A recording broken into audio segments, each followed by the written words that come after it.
What has been your biggest I have to get the frick out of here as soon as possible life moment?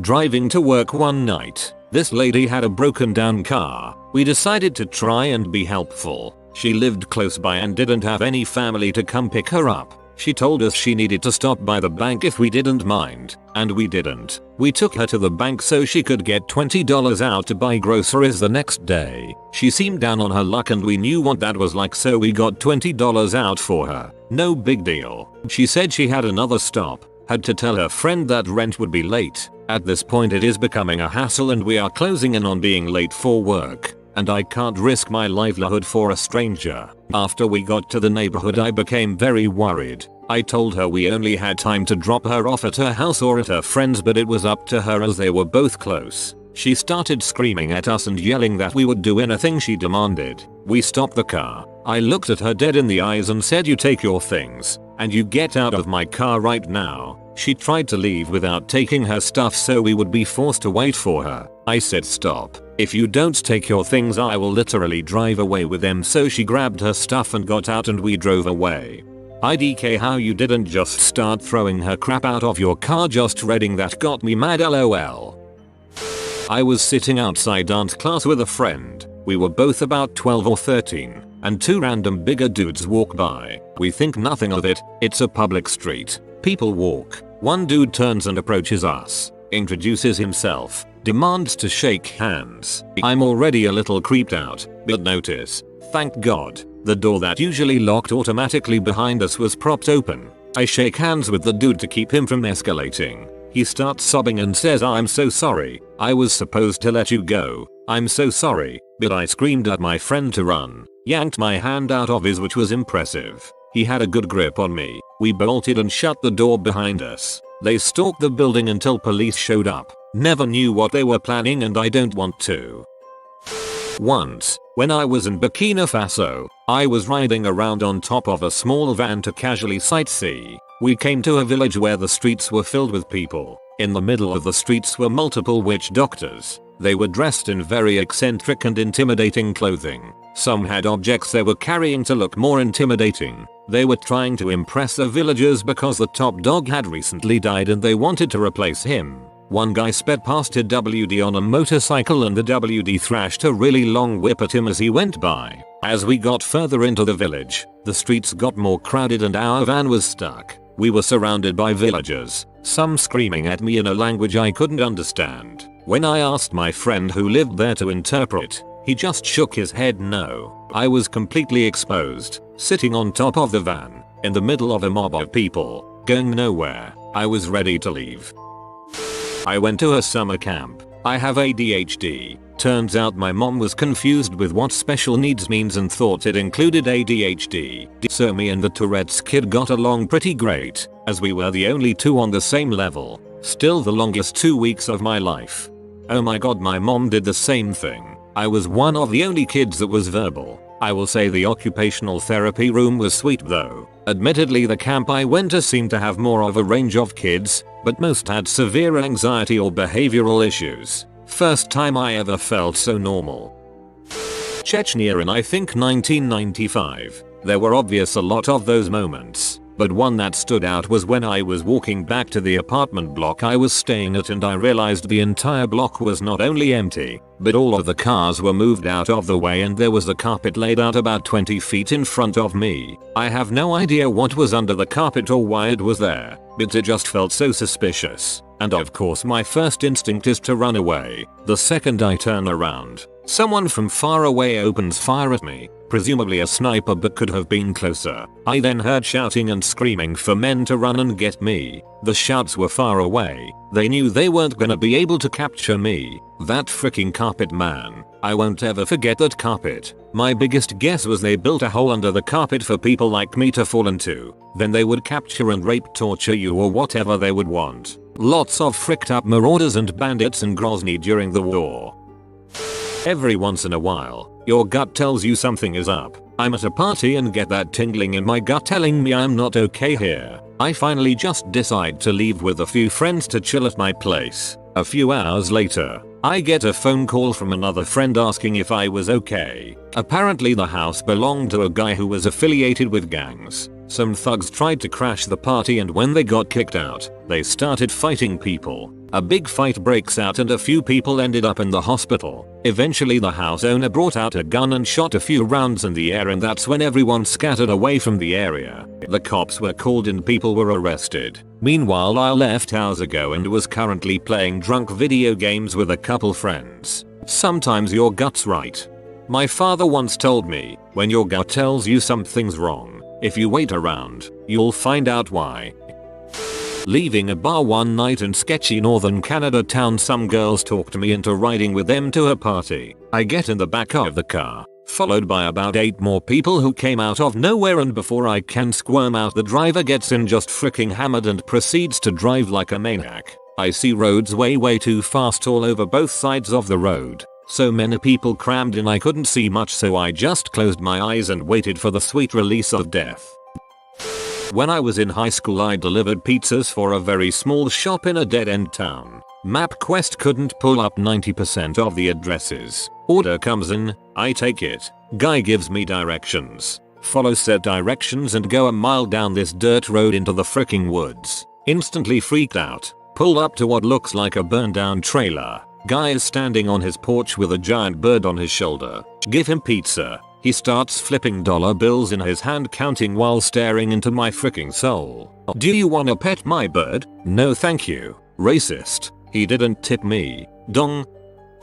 I was walking to a cafe when a group of oddly dressed people. One was wearing a cloak and literal pauldrons and one had some sort of mask. Very creepily invited me into their car. I did not accept. Get in, loser. We're going to Games Workshop.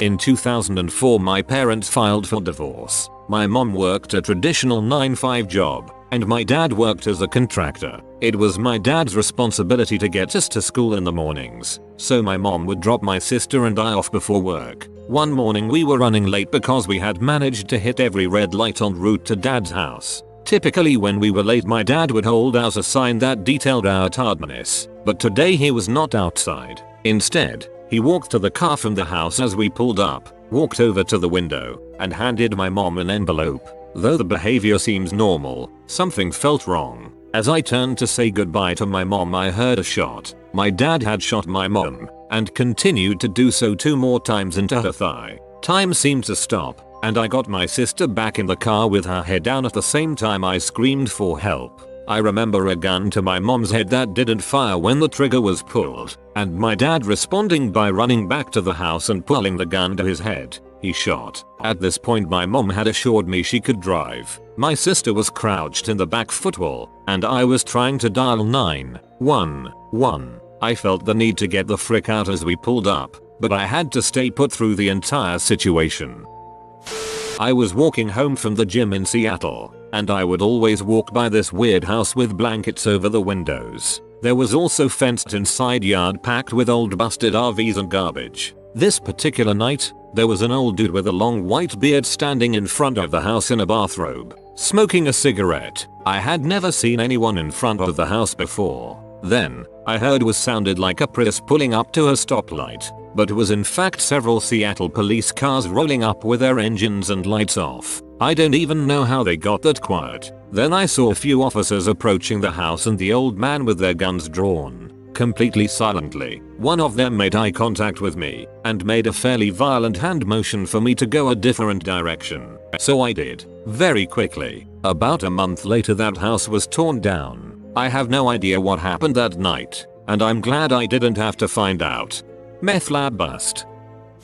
I was 9 or so, about to go wading in a creek, when I noticed a snake in the water. Just a little snake, maybe a foot long, just hanging out mostly vertical with its tail in some mud and reeds and stuff and its nostrils sticking out of the water. Okay, no big deal. I just won't wade right there. I moved downstream 5 feet or so, and guess what? 2 little snakes right where I wanted to put my bare feet, and another one in the reeds. And most of those weren't reeds.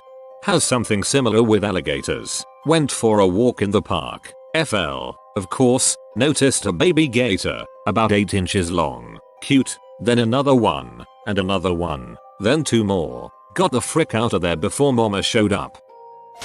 I live on a cattle farm, and one time we my dad, granddad, and I had to move a bull into another pen so that we could give him medicine for his injured leg. To do this, we spread out in a fan with what are basically big rattles on sticks to make noise and get him to go the other way. When we get to the open gate, the bull looks at it, looks some more, and decides there must be a better way to go. He turns, faces us. We make noise to get him to turn around, and the cycle repeats. Finally he starts freaking out. He turns, faces directly at me, and jumps. I found my inner track star and climbed the fence to get away. Needless to say, we left him alone after that. You could leave the gate open all day. If you want him to go in, he never will. As soon as the gate shouldn't be open, he's in. Freaking cattle, man. I was digging a trench in my side yard during a massive flood to get the water moving again. I heard a loud series of cracking noises behind me and turned around to see branches falling off of a large oak tree. When the cracking got louder, I sprinted out toward the street. Twigs whipped my ears and back before I was safely away. So, probably that. I used to deliver pizza. Guy opened up his trailer door with a shotgun in his hands. Yep, made sure I never went back to that place ever again. He was just making sure you brought his diet Dr. Kelp this time. High school party, out in a field behind the host's house. All was going well until some guy brought fireworks. Super dry season. Did not wait around to see what would happen. Heard the next day almost 2 acres went up in flames, and the open fire crew paid him and his folks a visit. Yeah, Ontario. For a brief stint in my life I was homeless. While scouring for food in a dumpster I opened it to find 2 homeless dudes banging in there. Felt like I was in an episode of It's Always Sunny.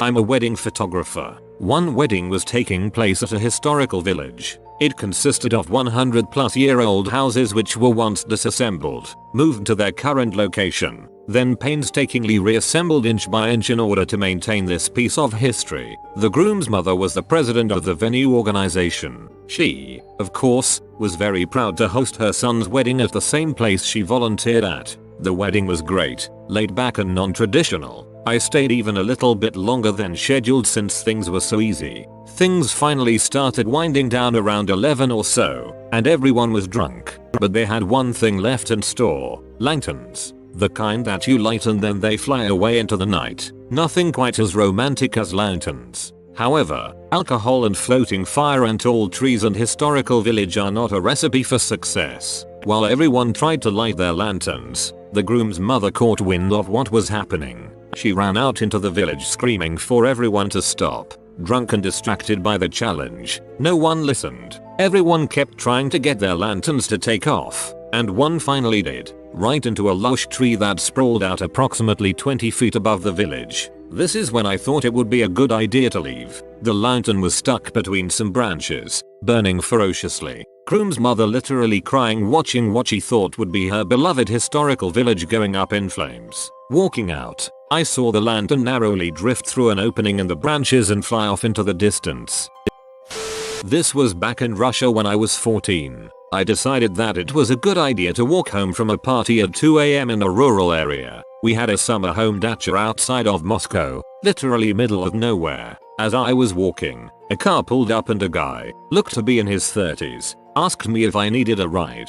Being a moron, I said sure and got into his car. As he pulled up to the gates of our dacha community, he stopped and asked me if I wanted to come with him to a party. He was a construction worker in the area, with his friends. My heart skipped a beat, and as I looked at the car door to look for an escape plan, I saw that the door handle was missing from the inside, so I had no way of opening the door. At this point I felt my heart beating in my stomach and I said no, sorry, my mom is waiting for me. All of a sudden he said, well, mother is a sacred thing, you better go. He got out, walked around the car, and let me out. It was the last time that I hiked alone. I got insanely lucky that I wasn't murdered abducted. This was back in Russia. Hold on to your freaking hats. Was in Japan for a solo vacation a few weeks ago. I got lost in Shibuya at like 3 AM in the morning and needed to find a train station. Some creepy Nigerian dude pops up and offers to direct me to the station. Sure, I say, like the utter dumbass I am. The guy takes me in the complete opposite direction. We end up at a hotel. He starts spouting bulls about falling in love with me and wanting to spend the night with me. Nope the frick out of there and took a taxi instead. You'll regret that. Guy was probably a real Nigerian prince. When I was in Iraq 2 years ago visiting family and ISIS took over my city. Nope the frick back to America on the next flight.